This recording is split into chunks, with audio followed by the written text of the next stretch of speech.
You're listening to the Document Strategy Podcast. Welcome to the Document Strategy Podcast, a free and independent podcast dedicated to the promotion of document strategies and business process improvement worldwide. I'm your host, Kevin Craine, and this is episode number 56 for October 2013. In our increasingly digital business world, it's easy to forget about plain old print. And while social media and mobile technology often get headline news, printed communications are enjoying a quiet comeback, especially when the content is personalized, targeted, and relevant to customers. Indeed, just when we thought print was dead, industry analysts estimate that the global printing market will reach well over $700 billion in 2014. This in the face of growing statistics that tell us that the world is becoming more and more paperless. What does all of this mean to those of us in the printing and customer communications business? That's what we'll be discussing today with Jim Hamilton, Group Director with InfoTrends, the U.S.-based market research firm dedicated to the print and imaging industries. Jim is responsible for InfoTrends' production hardware consulting services, and he's been tracking and evaluating the latest technologies and innovation in production printing worldwide. What are the most important insights and challenges in the global print market today? How should companies, providers, and suppliers adjust to changing market demands? And what should professionals in the industry do to stay engaged, relevant, and on top of changes in the field? All of that and more when we return with this episode of the Document Strategy Podcast. Do you have great ideas but need expert writing skills to make them leap from the page? Do you have a great product or service that needs better exposure to new customers, potential partners, or the media? Craine Communications Group is a strategic communications agency focused on the document management and customer communications industries. Expert writing and editing, audio success stories and custom podcasts, and industry-focused expertise and service. There is no other writing and communications agency with more expertise in the industry. Find out more today at cranegroup.com. That's C-R-A-I-N-E, cranegroup.com. Since 1995, Crawford Technologies has been the driving force behind high-volume transactional customer communications for many of the world's top organizations, and their solutions are the products of choice for corporations and service bureaus around the globe. Visit crawfordtech.com for more information. That's crawfordtech.com. You're listening to the Document Strategy Podcast. Jim Hamilton, welcome to the Document Strategy Podcast. Your work with InfoTrends has put you on the forefront of research and analysis concerning the global printing market, especially the rising importance of inkjet technology. For some of our listeners who may not be familiar with inkjet printing, especially as we mean in terms of high-volume production inkjet printing, can you briefly explain how it differs from other forms of traditional printing and digital printing, and why you feel that inkjet technology may be the future of the graphic arts industry? Well, really, digital printing, I would say, has broken out into two different key areas. One of them is toner-based technologies, which have been around really for quite some time, particularly in transaction and direct mail types of environments. A lot of that started with black and white types of systems. And, these systems are very reliable, produce high levels of quality. But in around 2008, there had been inkjet systems around for production environments, but getting to 600 DPI and high levels of productivity really changed the marketplace. And so Kodak had been in that market with Versamark products, but OSEs, ColorStream and JetStream products, actually JetStream first, and then the InfoPrint products, now a Ricoh division, came in around that time frame and really began driving high levels of volume at speeds that just hadn't been capable, the device hadn't been capable of before, and also mixing color and black and white. And that's a big deal because for many, printing of transaction and direct mail documents was a two-part piece. You pre-printed an offset shell, and then you lasered on the black and white variable data. Well, if you could do that all in one process, you could get rid of all those pre-printed forms, you could much more effectively use the color, and since it was at much higher speeds than really what had been happening before with any color devices, it brought color print cost effectively into a new realm. Jim, we reach listeners in over 30 countries. Inkjet technology is a transformative development.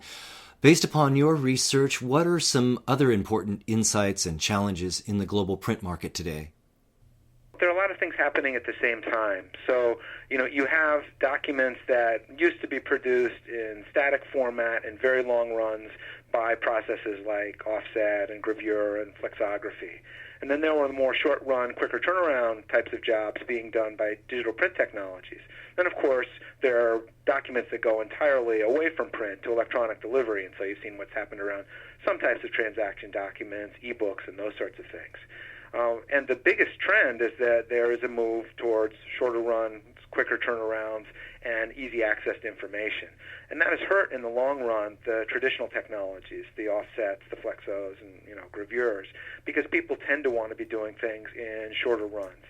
That's been to the advantage of digital print, but at the same time, digital print has suffered from the move away from print entirely. But in the end, I think it really is more a question of what is the right mix for the type of document you're trying to produce. Because in many cases, it's going to be a multi-channel approach, and you may need very low-cost, manufactured type of offset output combined with quick-run turnaround pieces that are done digitally, and then electronic delivery of other information. We're in such a multi-channel world that in the research that we've done, marketers typically use at least 3 media in their campaigns. And you can understand that now because people are hardly likely to do just, say, a magazine advertisement. It's going to be a magazine advertisement with a QR code and a landing page and phone calls going back to people, maybe SMS text is going out to mobile devices.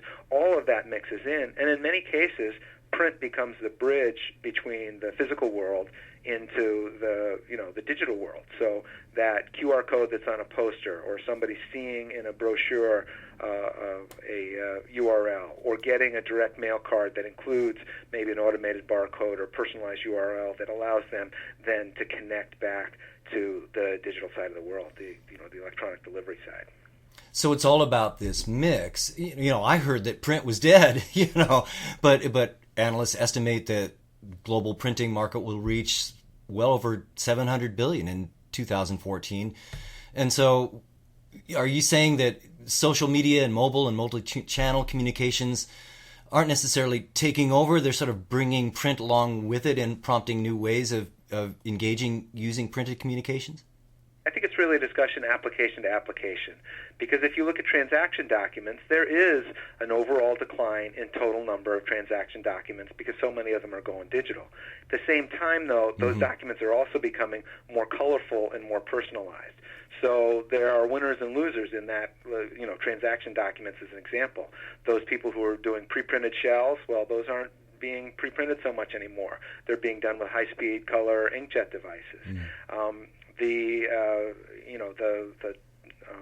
color, there's so much more color being produced, but again, the color tends to mean that documents may be able to be more concise, more focused, more effective actually, because whatever the information that you need to pay is more clearly highlighted and easier to understand and results in fewer calls to the call center. And it may also be that you've then got an advertisement that is integrated somehow onto the same, the white space of that transaction document, which means maybe you don't need to have an inserted brochure, like the way the American Express types of bills used to be, where you had your statement and then separately you had all of these inserts. That's being pushed together, and that's transpromo. That's what we've been talking about with taking transaction documents and putting some kind of promotional component on them.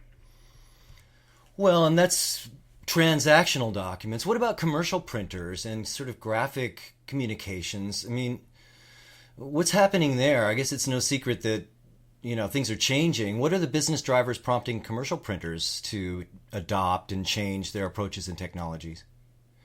Well, they're faced with the same fast turnaround, short run, highly personalized kind of world that people have expectations from their cell phones, and those sorts of challenges turn to direct mail, brochures, catalogs, other promotional kinds of documents, and so they do have that impact.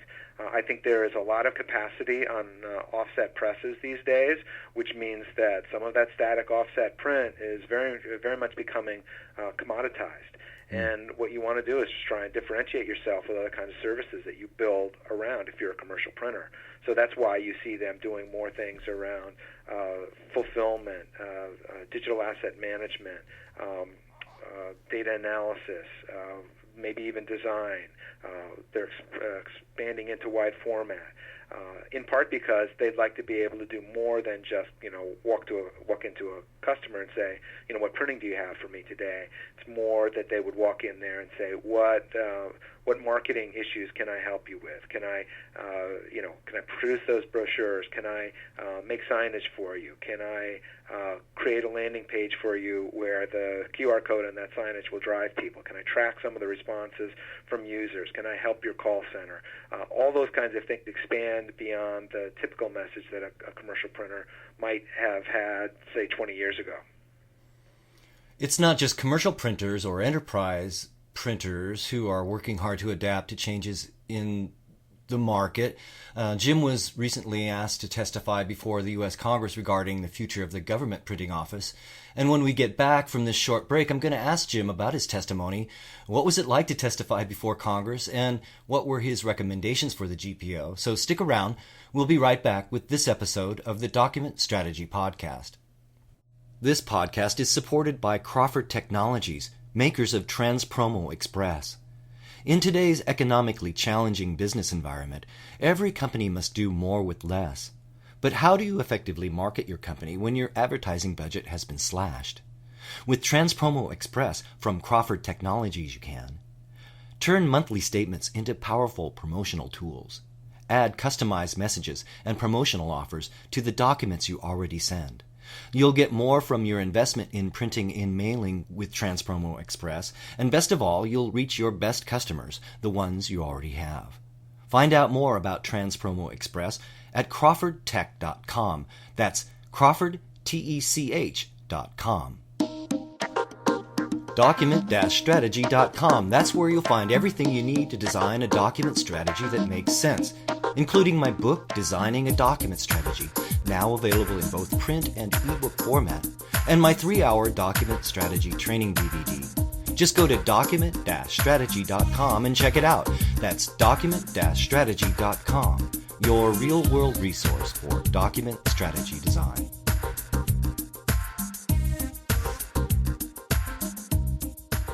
Welcome back. I'm speaking with Jim Hamilton, Group Director for InfoTrends and an expert analyst focused on the global printing market. Jim, you were called upon to testify before the Congress Subcommittee on Administration Oversight regarding the future of the government printing office. What did it feel like to get that call, and what was your experience like testifying before Congress? Well, of course, it was a tremendous honor to go down to Washington and to actually see government working in that kind of facet, because really the head of the GPO has a very important position and also a very symbolic one for the nature of the industry, and under a significant amount of fire because a lot of people have bought the line that printing is not green and that it consumes all sorts of trees and that you should do anything you can to deliver information electronically. And there's been a lot done under government initiatives, and particularly with the GPO, to provide electronic delivery of information. But back to that initial point, there's, it's much easier, I think, to recycle paper and to grow renewable resources like trees than it is to deal with the kind of heavy metal detritus that would come out of all of the electronic devices that we're creating, as well as the need for electricity for them. But I digress a bit. That's interesting. I grew up, we're coming to you from Portland, Oregon here, and I grew up, my father was in the timber industry, and growing up as a kid, the whole mantra was trees, are America's renewable resource. So indeed, it was kind of the first green technology. And yet it's ironic now in ways that we do. We think of trees and paper being not green, but I think your point is well taken with all the technology and the energy that it takes to electronify that process. One begins to wonder where the curve falls in the sweet spot is. Right. But that being said, that doesn't take any of the pressure off of an organization like the GPO, which is involved in producing key documents for the government, things like the congressional record, and how they do that and how effectively they do that, and how they transition to electronic delivery is really important. But there are many times where people really need that physical hard copy. And yet one of the most effective things that they've done in recent memory is one of the apps related to the budget process. They downloaded an app, and it had hundreds of thousands or millions of downloads almost immediately because of the interest that people have around the budget. And it's hard to meet that level of demand with only with print. But again, it tends to be a multi-channel solution. But in the end, I think the role also that the GPO plays in working with a lot of commercial printers, in other words, looking for the best buy that the government can get on the printed materials that it needs, and managing that process is another key piece of it. And one of the other people who testified during the time that I was there talked about that sort of print management component of it, and how automated tools can help with the job submission process, also the tracking of the job through the full process, and getting the best pricing that you might possibly get. That then becomes, though, a very very political issue, because commercial printers don't necessarily want to be limited in that kind of fashion. But of course, there has to be some level of bidding on these government contracts, and there are automated ways to do that today. Well, you recommended that the GPO use a multi-channel approach for defining its future, using all of the above: conventional printing, short run, on demand, as well as electronic delivery. What was the response to your recommendations? Well, I think that's a message really that I'll tell to lots of implants, because in essence they're a very large implant, basically the largest one. But any enterprise that has a sizable implant has to look at that. And then the responses that I get when I talk with implants of any size is they acknowledge that they have actually had a pretty good history of rolling with the punches and changing with technology. Because if you go back 20, 25 years, they may have been focused solely on offset print, but they became good at copying and digital print technologies and rolled with those kinds of punches. They're rolling out things like web-to-print programs now, and getting more involved in color printing. And they are also, within their organizations, because they're knowledgeable about the document process, the document owners, their customers essentially within that organization, they may be the best positioned to be the middleman between outside suppliers and what can be done by the implant. I found also that those organizations are taking on more and more responsibility. So they may be responsible for buying MFPs for the organization.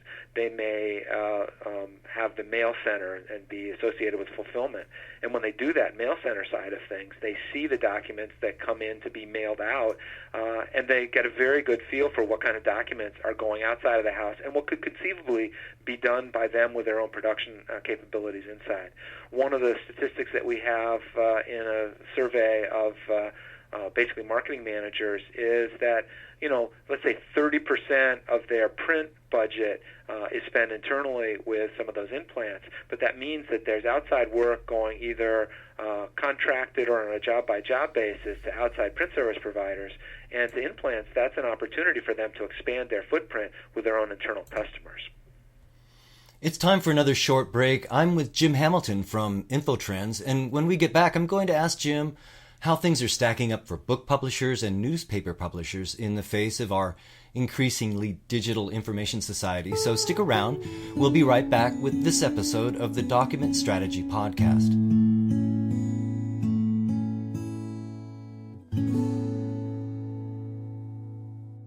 Do you have great ideas but need expert writing skills to make them leap from the page? Do you have a great product or service that needs better exposure to new customers, potential partners, or the media?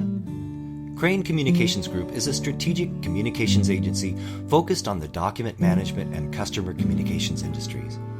Expert writing and editing, audio success stories and custom podcasts, and industry-focused expertise and service. There is no other writing and communications agency with more expertise in the industry. Find out more today at cranegroup.com. That's CRAINE, cranegroup.com.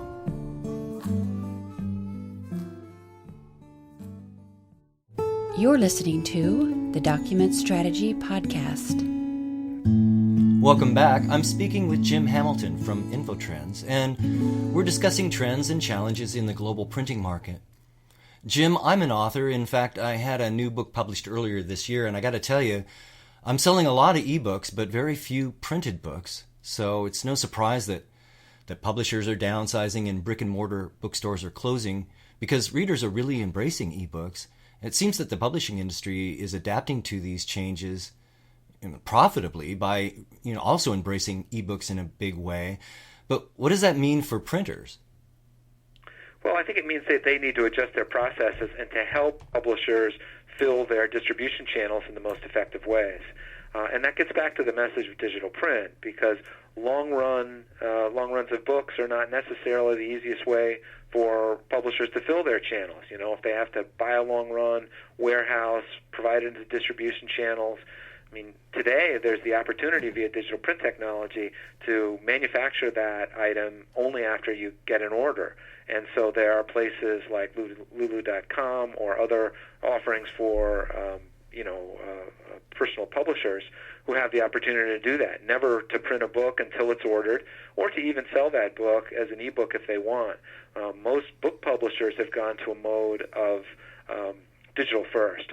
So they will look to create the digital output for that document, and then allow it to branch out into, okay, that digital could be sent for a long run print of books in China or India or wherever they could get it manufactured most cost effectively if it happens to be something they expect to be a bestseller, or they can manufacture in smaller quantities through facilities all around.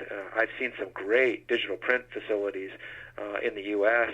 Courier is one example that's not far from me where I am in Massachusetts, where they've got multiple HP inkjet web presses, 30-inch wide, running book output to white paper in to stacked book blocks, and the production levels are incredible. When you see those devices running, you don't look at it and say, "Oh, this is a digital print production." This is a full high-level production site, and it doesn't. You wouldn't look at it and say, "Oh, this is digital" or "This is offset." It's just a production site. Things are changing for the newspaper industry as well. I'm not sure if newspaper publishers are faring as well. In fact, I can't remember the last time I held a physical newspaper. Are newspapers the buggy whip of the 21st century? How do you feel this segment of the global printing market is transitioning? Well, they may well be the buggy whip, but I held a newspaper in my hands this morning and read an article about 3D printers and enjoy my morning paper, but I may be of a generation that does that. From the digital printing side, newspapers have not been the first spot in the publishing world where digital print has really caught on. But there's some reasons why I see that changing.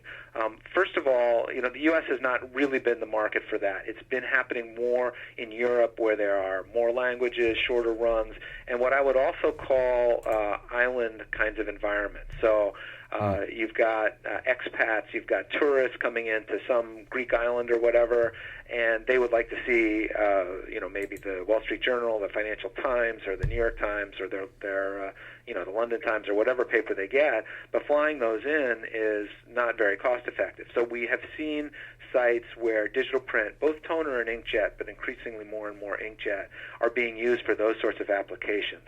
I had the pleasure of moderating a discussion at Print 13 by Cabot, which is a company that provides the pigments and components basically for inkjet inks. And they had Rod Winscott on the panel. He's with NewsWeb, and it's one of the few U.S. companies that is doing newspaper production with inkjet. It turns out to be a TKS Jet Leader 1500 that he has. But one of the issues around production around inkjet for newspapers is that if you wanted to do a daily newspaper for Boston or Chicago or Los Angeles, inkjet just isn't fast enough. The cost metrics probably aren't exactly there either for that level of production, but they're just not fast enough. You'd have to push your editorial deadlines way back. But what Rod is doing at NewsWeb is a lot actually of weekly or monthly newspapers, high page counts, and is like ethnic and artistic sort of things, newspapers in tabloid format, and he's found a real nice mix in there, which I think is interesting, because again, he's not trying to put out a huge daily every day, but maybe a bunch of weeklies over a period of time that maybe runs at 5,000 or 7,000 or something like that. He finds that the zero changeover is important. I mean, you can go from one paper to the next without having to change plates or do any additional setup. He finds there's very little waste. The operators don't need a lot of training. There's some flexibility in the format size that he has, and he hasn't even taken the advantages that you might see around variable data, to the extent that he might need to, because he's found other opportunities in just those workflow improvements. So I think it's interesting, but as I said, in the U.S. that hasn't been the basic model. I've heard recently of another of those TKS Jet Leader products being placed, and guess where it's going? It's going into Hawaii, one of those island types of markets. Time for a short break. We'll be back. Support for this podcast is provided by Crawford Technologies. Visit crawfordtech.com. That's Crawford, TECH.com. You're listening to the Document Strategy Podcast. Jim, last month we reported from Print 13 in Chicago. Every 4 years, it's one of the biggest shows. You were there. What were your impressions? Well, I was a little bit questioning going into the show whether the attendance would be there. And though I haven't seen final attendance figures, what I saw on the show floor was really pretty good levels of folks showing up for that show, except for when the Bears were playing. But outside of that, I was excited about that, and there were so many interesting announcements around a range of topics. New products being announced, Canon's Niagara, the CAM1, Konica Minolta's B2 format digital product, lots of excitement around 3D technologies, UV inkjet being used to provide dimensional capability from companies like MGI and Scodix, automation capabilities that I thought were neat. Rizzo had a product where they were going from 150 pages a minute with that inkjet technology from blank paper and into inserted envelopes in a very nice, neat process there. We had a new product from Sharp that allows you to print edge-to-edge using one of these electrophotographic products, and that typically isn't what happens in electrophotography. Edge-to-edge, top and bottom, and when you take that and then combine it with a booklet maker that cuts off the edge, you can actually have a full bleed, edge-to-edge printed booklet coming straight out of the device without anybody touching it. And, there were so many other things. I would just add, Fujifilm had an interesting UV inkjet label product there called Graphium, and I think we're seeing much more around label and packaging products from a range of companies, particularly HP Indigo and Zycon, but also Xerox and others. So lots of neat stuff going on at the show, and I thought it was well worth a visit and certainly met my expectations. I've been speaking with Jim Hamilton, Group Director from InfoTrends. And Jim, I really want to thank you for being a guest on the podcast today. How can folks contact you and learn more about you and InfoTrends? Well, there's always the InfoTrends website, just www.infotrends.com. My handle that I use for Twitter is @JRHInfotrends, and that's my LinkedIn account as well. Or you can send me an email at jim.hamilton@infotrends.com. That's Jim Hamilton from InfoTrends. Jim, thanks again. My pleasure, Kevin. Thank you. That'll do it for this episode of the Document Strategy Podcast. Join us next time when we continue to explore methods, technologies, and techniques to design real-world strategies with bottom-line benefits. I'm your host, Kevin Craine. Thanks for listening.